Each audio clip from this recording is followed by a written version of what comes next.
Hey y'all, I'm Niyah, and this is episode 2 of the Niyah News Podcast, where news to me is news for you. So let's get started. I told y'all in my first video that I would like to start it off by just telling y'all what I'm currently reading, what I'm currently watching, and what food I'm currently fixated on, because I love a little food fixation, right? So for currently reading, right now I'm reading a book called Beg For It on Wattpad, and it's by an author called Storybook Hour. And then I'm still watching Rizzoli and Isles. I'm on the 6th season. It's only got 7 seasons on Netflix, so I'll probably be done watching it in the next 2 weeks. But for right now, I'm still rocking with the girlies. You know what I'm saying? And for the foods I'm currently fixated on, y'all, I'm fixated on 2 places really bad. And that's Wing Station and that's Jersey Mike's. It's like I'm going back and forth for these last 2 weeks. Like in the last 2 weeks, I probably had Wing Station 5 times. And for Jersey Mike's, last week alone, I had Jersey Mike's like either 2 or 3 times. And it's so crazy because it's like when I'm eating one, I'm thinking about the other. It's literally insane. It's insane. I'm going between the sandwiches and the wings. You know? But nonetheless, I'm loving that. I'm like, okay. I love being in the era where I'm knowing what I'm craving and knowing what I'm wanting, because sometimes I go through times where it's like, I'm not craving anything. I don't want anything. You know? So with that being said, let's talk pop culture. Let's talk what's going on. I particularly want to talk about the Meg situation with Clay. So Megan posts, and she puts a post up on her IG. She shares, "You cheating." She also shares that he has terrible mood swings during his basketball season, that he's been treating her terrible, that he got cold feet all of a sudden. He's also saying that he wants to be non-monogamous. And after he's had her around his family. I have a lot of thoughts on this, and I would like to share them. First things first, I think, okay, I'm not going to say it's just a generational thing, because I think it's been happening for centuries. Like, I'm not a type of person who fantasizes older relationships, because I know a lot of older relationships were built on the fact that women didn't have rights.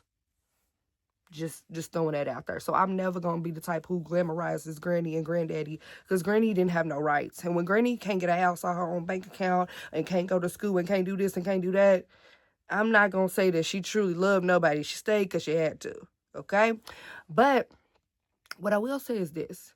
I do think it's extremely alarming to me how men can know what you've been through, right? And I know there's a lot of practice sources where people tell us, don't never tell a man how another man has treated you, or don't never tell a man certain vulnerabilities because you don't want him to treat you a certain way, right? But why though? My thing is this, for him to know that both of her parents are deceased, that she's been shot, that her grandmother is deceased, that she's had to battle with her mental health because of how the public has treated her, and still go on to abuse her. Because cheating is abuse. Okay, cheating is abuse. So for you to still go on and cheat, possibly expose your partner to STIs and STDs, embarrass them, because you definitely dishonoring a commitment that you had. So that's embarrassing. You're willing to embarrass her, and especially with all she's been through, it just shows me like you extremely disrespectful. And I think sometimes we don't give men enough credit for the fact that they be our ops. Like, that just gives me, you are an op. You are an op. You done infiltrated the operation to get in and destroy. Because what else could you have been doing? If you know a person has been through this much, and you claim to love them and you claim to care about them, but you go and do things that you know will hurt them, especially when they're in a position where they're healing from so much hurt, you the op. You are definitely the op. And I know a lot of times that we say, because of men's jealousy. But I do think jealousy can be a component even from successful men. Your season's not going how you want it to go, but her success continues to rise and rise and rise. And men will play that part. They will play the supportive boyfriend. They will play the supportive husband. Oh, I love you. Oh, I appreciate you. Oh, I think you're doing amazing. And I'm not saying there's no men out here who really are supportive people. But what I am saying is there's a lot of times where men want you to be doing okay, or they want you to succeed as long as they are succeeding more than you. So I think that's another reason he was probably treating her even worse with the mood swings and things of that nature, because it's like, dang, things continue to work out for you. You done got this Popeyes, you done got this swim line with Walmart, you got all of these things going on. Of course, she's a Grammy Award winning artist. Everything she do is gonna pop. So it's just like, for him, baby, I don't even know all the sports lingo. I know a little bit about the fact that he's recovering from some injury and that it was really hard to recover from and all of that. But nonetheless, it's no use or there's no excuse for how he's treated her. Another thing is this, I also hate how it feels like men feel like the only way they want to get something out of you is if they can manipulate you or con you out of it. You knew you was non-monogamous. You 36. You been knew you didn't want to be just with one person, right? Why would you try to commit yourself to somebody who you knew that she wanted to be monogamous, right? And you wanted to take. It gives me like the manipulating the con because you want to rob, right? You know what I'm saying? You just like a man on the street who will come talk to you real fast so they could take your purse or scam you of your money. What I mean by that is, though, although I don't think he was trying to scam her of her money, he was definitely trying to scam her of her energy. And another thing we don't give men enough credit for is the fact that they be energy vampires. You know, you could have chose a girly who also didn't want to be monogamous, didn't want to be just with one person, and was okay with you doing that. Or you could have chosen another girly who's okay with you doing what you do while she stays committed to you. No, you wanted to give it to somebody who was ready to give you their all, who was ready to buy a house with you, who was ready to get a pet with you, who was ready for you to name your boat after them, who was ready to be around your family and cook your family Thanksgiving dinner. You had this lady cooking for white people? Like,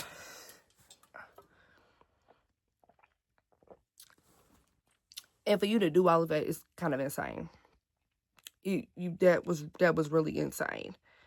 And I don't mean it in a sense that like, oh, you can't be in, like, you know, if your family is white, I'm not saying that's a bad thing. Or if, you know, you do have biracial people in your family, I'm not saying that's a bad thing. But I'm just saying also, too, it can, like, just be like the racial implications of things. Like, you done use this black woman for her labor.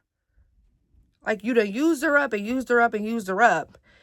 And when the using stops, because of course you didn't need the money from her, but you needed the energy, you needed the time, and you wanted somebody to be supporting you at the games, and you wanted somebody to big up you. And of course it was great for your public image, because why? Megan does have a lot of people that love her. I'm a hottie for sure, and I don't play about Meg. So it's like Megan do have a lot of people that love her, that would put a spotlight on you, that would make more people pay attention to you. And like I said too, the energy, because a non-monogamous woman ain't gonna have that much energy for you, because she also is doing her thing. So you gotta take from somebody who does want to participate in monogamy so you can get the most out of them and use them up before you go on to your next situation. I can't feel that.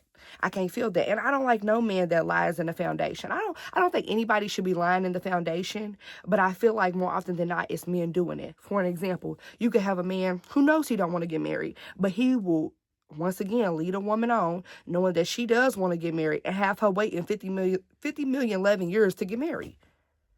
You knew you lied in the foundation. You could have found somebody. You could have found you a woman out here who also didn't want to get married, but they never want that.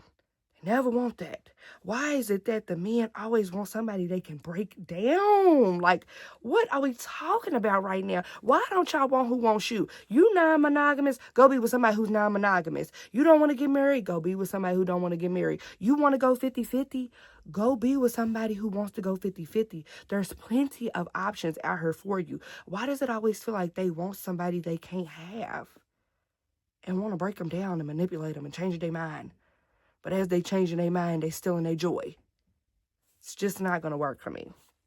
It's not going to work for me. My prayers is out for Meg. And I also don't think it was a problem that she crashed out on her story, because I feel like it's so many situations where, and I'm not even going to say it's a crash out. She just told her business on her story, because it's so many situations where Meg has already been vilified, which is insane to me. How does she get shot by a man and now all of a sudden she the villain? I've never seen no bullshit like that in my life. But nonetheless, I do feel like, especially even with her last situation with Party and how he was able to come out with this song and all of this and let people run with all these rumors, I don't think it's bad that she came out and was like, hey, just to let y'all know, he's nothing. Like, just to let y'all know the behaviors that y'all had seen him, and I even seen him doing, it wasn't really working. It ain't really who he is. This didn't work, and this is why it didn't work. And moving forward, and Meg know it come with the hate. Meg know that it's going to be people who talking, but I'm not mad at her for telling her own story. I already told y'all before, I'm a journalism major, and I love that Zora Neale Hurston quote of, if you don't talk about your pain, they will kill you and said you liked it. I don't think nothing's wrong with putting it on Front Street. You know, and I am a private person. I'm not saying I would necessarily do it, but I'm just saying I don't see the problem in what she did. Moving on to the lesson of the week. Y'all, I got to get better at saying no in the first, when I realize that it's something that's not going to work, or when I realize it's something I don't want to do. I'm not a yes man. I will say that. I don't say yes to absolutely everything, but it is times like situations in my life where it's like, I will agree to something because I don't want to hurt somebody's feelings, or because maybe I do want to do it for the plot. I want to see how this is going to go, but I know inside, like, hey, this isn't going to work. And I'm not saying that at times it doesn't work to go ahead and do it. Like, okay, for an example, me and a girl used to went to the club, like, when was it? Last week. I think it was last weekend, right? And it's like, the club was about 25 minutes away from my house. So it's like, typically when we drive 20 minutes away, we are gonna stay in the area. Like, okay, let's see what's going on out here. But y'all, the way the line was set up, it was like, I knew it was something we wasn't gonna want to really get into, because it was a mosh pit style line. And you know, when you're in a mosh pit style line, you gotta keep pushing through and pushing through and pushing through to get in there.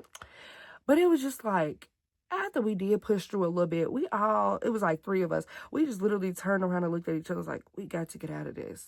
Like, and afterwards, I felt like that was just so lame, to where it was like, even though I had drove 20 minutes to get there, I had just told myself, I was like, nah, baby, sometimes you just got to know how to say no off the get-go. Nah, as soon as I get there and see something like that, I'm not doing it. You know, forget what you done already invested. Sometimes you just got to know that it's not for you. And I know that's a very small situation, because it's like, of course, I'm not going to miss out on anything, not going to the club, like, or not going to that specific club. But it was just like, yeah, I feel like that can be applied to so many other things in life too. Because I feel like at times, there are times where we feel like, oh, I've invested this. I did drive the 25 minutes. I did put this time in. I did pay my money. I did, you know what I'm saying? I did take the time to learn this person, or I have poured a lot into this. But when you know it's not going to work, it's just a no. It's just a no. And it's better to say no now than to have to embarrass yourself for the no. And if you do embarrass yourself for it, hey, it's always a learning lesson. I'm not saying that's bad either, but what I'm saying is, just going forward, I want to be able to stand on my nose. I want to be able to stand on my nose. When I know it looked like something I wouldn't want to do, when I know when it looks like something that I wouldn't align with me, when I know that it doesn't feel good. And there are times where things might not always feel good, but will work out. Y'all know I'm getting this master's, baby. It don't always feel good when I'm doing that work, but I'm going to do it. But there are other things that just don't need to be toughed out. And I'm not trying to tough nothing out that don't got a prize at the end. And especially a prize that feel good to me, because I'm not going to lie to y'all. I like degrees. Love them, actually. But some of this stuff, it just comes with like a clown prize at the end. And I don't want it. I don't want it. So my lesson of the week is definitely to say no earlier.